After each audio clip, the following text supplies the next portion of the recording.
नमस्कार।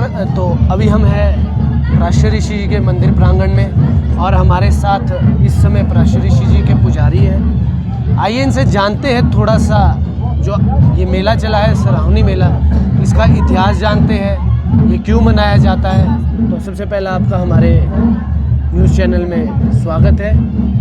धन्यवाद जी, धन्यवाद।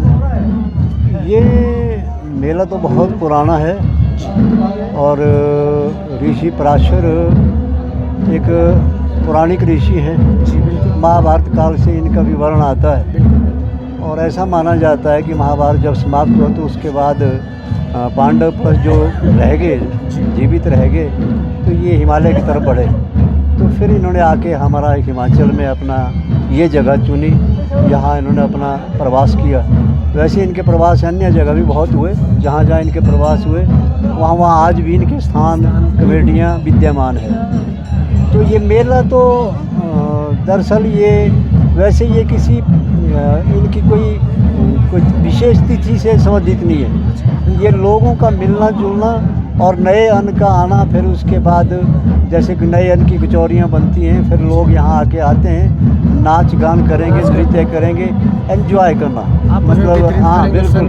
क्योंकि यहाँ ये जो है देव संस्कृति का एक बहुत बड़ा केंद्र है और 3 इलाके शनौर, मदार, उत्तरशाल, यही नहीं बल्कि आपके कुल्लू में भी पराशर ऋषि का एक स्थान है।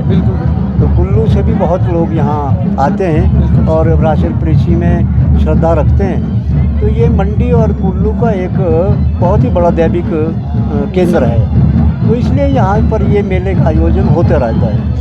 तो इसके अतिरिक्त यहाँ ऋषि पंचमी का भी होता है तो उसमें भी दूर दूर के लोग आते हैं। पर आज की तारीख में तो ये एक पर्यटक स्थल भी बन चुका है, बिल्कुल, और ये टूरिज़्म की दृष्टि से भी एक डेस्टिनेशन हो गया है, बिल्कुल। तो आज वो भी आ रहे हैं तो अब तो चारों तरफ से यहाँ कनेक्टिविटी हो गई है, तो लोगों का आना जाना यहाँ बहुत बढ़ गया है। तो इसलिए अब तो यहाँ बहुत ही मतलब इस स्थान को बचाना अब कठिन हो गया है। ऐसी जैसी सूरत भी यहाँ बनती जा रही है, ऐसा जैसा है। तो जैसा कि आपसे एक चीज़ और पूछना चाहेंगे पुजारी जी कि इस मेले में जो जितने भी देवी देवता आती है उनकी प्रमुखता क्या है और कौन कौन से देवी देवता आते हैं, अगर आप हमें बताएं, हमारे दर्शकों को थोड़ा सा बताएं। इनका तो अपना ऐसा नहीं कि इनकी अपनी एक कैबिनेट है एक प्रकार की देवताओं की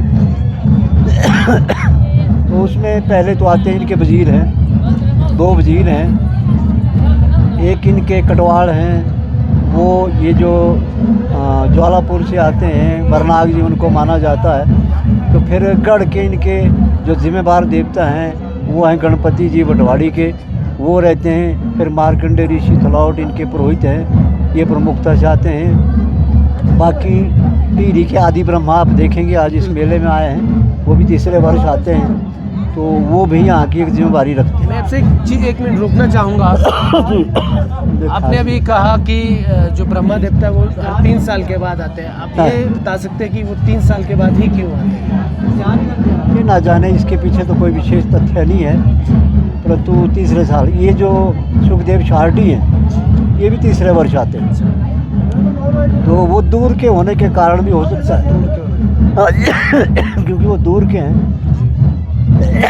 तो एक कार बांधी जाती है यहाँ का। तो अभी जो आए हैं ब्रह्मा जी आए हैं तो ये एक फेरी लगाते कार बांधते हैं, यानी कि एक सुरक्षा सूत्र बांधते हैं, ऐसा जैसा माना जाता है देव संस्कृति में, तो ऐसा रहता है हर 3 साल के बाद।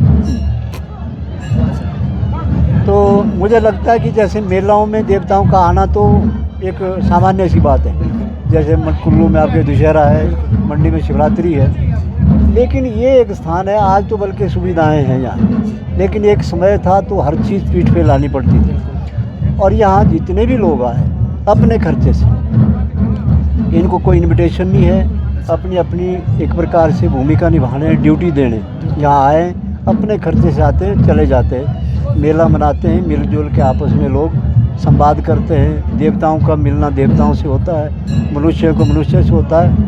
मुझे लगता है इन 3 इलाकों को बांधने में बड़ी भूमिका है इस ऋषि पराशर की भी और इस स्थान की भी और मेले की भी, ऐसा जैसा मुझे महसूस होता आज तक जो भी है। क्योंकि एक समय तो इतनी सुविधाएं भी नहीं थी, ना उठने की, बैठने की, ना खाने की, तो घर से रोटियाँ ला के खाते। तो विचित्र है ये अपने आप में। तो ये थे हमारे साथ पराशर ऋषि जी के पुजारी, जिन्होंने मेले के बारे में बताया, क्यों मनाया जाता है। इनका हम तहे दिल से धन्यवाद करते हैं, इन्होंने अपना कीमती समय हमें दिया।